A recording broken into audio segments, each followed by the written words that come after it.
Assalamualaikum warahmatullahi wabarakatuh. Kembali Mbah Mun Ajat Karimullah, sebuah channel yang membahas tasawuf dalam perspektif ilmiah wa amalia. Kali ini bahasan kita masih seputar memahami tasawuf secara sederhana.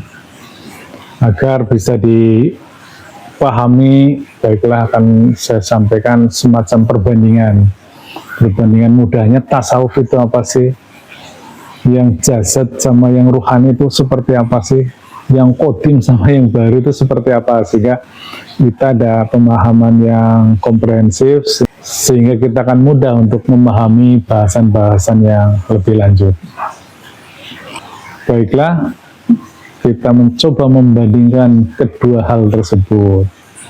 Yang pertama, kita mengenal alam realitas ini adalah alam dunia.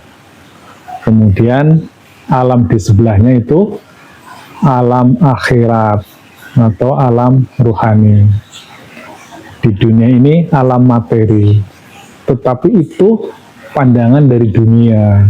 Jadi ketika kita di dunia, kesadaran kita adalah kesadaran rasionalitas, maka kita menganggap dunia ini adalah alam realitas, alam nyata, dan memandang alam ruhani, alam kodim, alam akhirat itu adalah alam tidak nyata. Orang yang memahami agama dalam perspektif syariat itu menganggap kehidupan ini sekuensial, dunia dulu baru akhirat. Tetapi yang mempelajari tasawuf, dunia dan akhirat ini paralel, berjalan secara bersamaan. Bahkan akhirat dulu, karena dunia ini adalah refleksinya. Makanya kita sering mendengar dunia ini hanyalah maya, dunia ini hanyalah fata morgana. Kemudian yang kedua, dunia ini sifatnya baharu. Karena baharu atau baru, maka dia mempunyai umur teknis, artinya relatif. Jadi dia tidak abadi, dia sifatnya sementara. Sementara di alam ruhani atau alam akhirat itu sifatnya kodim. Kodim itu sudah ada sejak dulu kala dan sampai nanti itu tetap ada.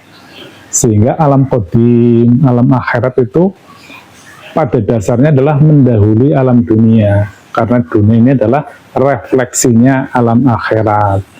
Hanya kalau dilihat dari dunia, akhirat itu tidak nyata atau maya. Sesungguhnya sama saja, karena ini masalah kompatibilitas.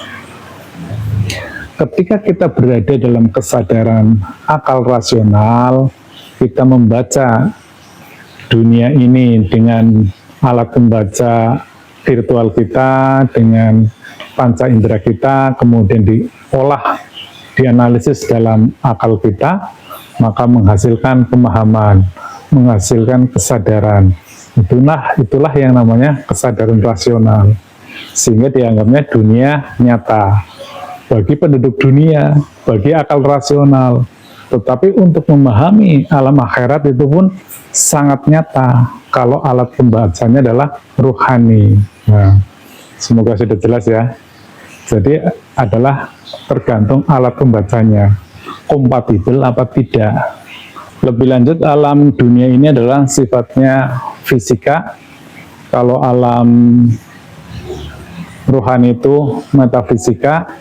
Sekali lagi saya sampaikan juga ini dari sudut pandang penduduk dunia. Jadi alam ruhani adalah metafisika. Kemudian yang kompatibel dengan alam dunia ini adalah jasad, baik jasad halus maupun jasad kasar. Nah, di alam ruhani, alam akhirat itu yang kompatibel adalah ruhani.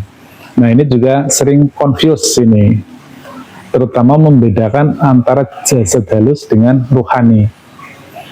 Kalau jasad kasar semua orang saya kira sudah tahu ya, dari ujung kaki sampai ujung rambut itu namanya jasad kasar. Tetapi jasad halus, apalagi output dari jasad halus itu menjadi abstrak. Misalnya naluri kan abstrak. kemudian emosional, itu kan abstrak, kemudian akal rasional, itu kan abstrak juga.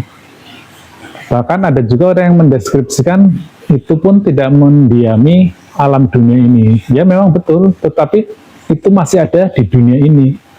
Karena semua input-input dari jasad halus itu, inputnya adalah tetap objek yang ada di dunia ini. Jadi itu pasti tidak akan keluar dari alam dunia ini. Ini sebenarnya menarik kalau kita bahas lebih lanjut. Karena dari abstrak jasad halus ini akan melahirkan dua kesadaran, kesadaran rasional dan kesadaran alam bawah sadar. Sekaligus juga ini akan membedakan alam bawah sadar dengan alam atas sadar, karena mirip-mirip sekali perbedaannya. Tapi itu nanti ya, ini sebagai clue saja bahwa itu yang membedakannya. Kemudian perbedaan yang lain antara dunia dan akhirat, kalau di dunia ini sifatnya semuanya relatif, karena dipengaruhi oleh perspektif, sudut pandang, ruang, dan waktu.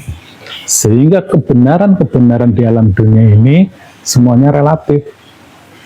Misalnya ada sebuah permasalahan, ada sebuah argumentasi, pasti selalu ada jawabannya argumentasi A, argumentasi B, C, dan D. Karena sifatnya dibatasi oleh ruang dan waktu. Tetapi kebenaran di alam ruhani itu satu, dan sifatnya vertikal. Di sana tidak ada kebenaran A, B, C, itu tidak ada. Adanya itu kebenaran ya A aksen, A double aksen, dan seterusnya. Makanya kebenaran di alam ruhani sifatnya makom. Jadi makom terendah dan tertinggi pun sama-sama A. Nah, itu yang membedakannya. Makanya ini juga menjadi amat penting. Beragama nanti akan kita tahu bagaimana agama tauhid itu hanya bisa diciptakan melalui aktivasi ruhani. Karena ruhani itu tidak ada perbedaan. Di situ hanya ada satu jalan, hanya ada satu perspektif. Yang membedakan hanyalah makom, itu saja. Kemudian hal-hal yang lainnya, misalnya terkait dengan pengetahuan. Kalau di dunia ini hasil sifatnya merupakan usaha dari diri kita. Jadi kita dengan mengumpulkan berbagai resources yang kita punya dengan metodologi tertentu, dengan effort tertentu, maka kita akan menghasilkan sesuai dengan apa yang kita tuju. Itulah hukum-hukum di dunia, maka dikenal hukum sunatullah, karena hukum-hukumnya pasti. Misalnya air ketika direbus pada suhu 100 derajat, maka dia akan mendidih, sehingga ilmu di dunia ini namanya ilmu husuli, ilmu yang dihasilkan dari hasil kita melakukan upaya-upaya yang linier. Berbeda di alam ruhani. Di alam ruhani seluruh pengetahuan itu sifatnya kodim, jadi top down. Kita diberi tanpa belajar yang linear, maksud saya tanpa belajar yang linear itu kita diberi. Jadi sifat kita itu hanya mempersiapkan diri, mempersiapkan rukun dan syaratnya. Maka dari itu biasa dikenal ilmu di ruhani itu ilmu laduni atau ilmu khuduri. Makanya seluruh nabi itu tidak bersekolah dan tidak punya guru gitu. Karena gurunya dia langsung dari alam kodim itu. Jadi ketika ruhaniyahnya sudah terbuka, Tuhan menghendakinya untuk diberi pemahaman. Saya kira itu sebagai pengantar, semoga ini bisa menjadi pemahaman kita bersama untuk bisa membedakan mana itu dunia, mana itu akhirat, mana itu yang bisa dipahami dengan akal rasional, mana yang harus dipahami dengan ruhani kita, sehingga pemahaman kita lebih presisi dan kita menjadi saling bisa memahami dan menghargai. Oh, ilmu tasawuf itu ternyata begitu ya, itu ternyata amat penting ya, apalagi manusia sesungguhnya adalah makhluk ruhani. Ilahi anta maksudi wa ridha kama matlubi. Wassalamualaikum warahmatullahi wabarakatuh.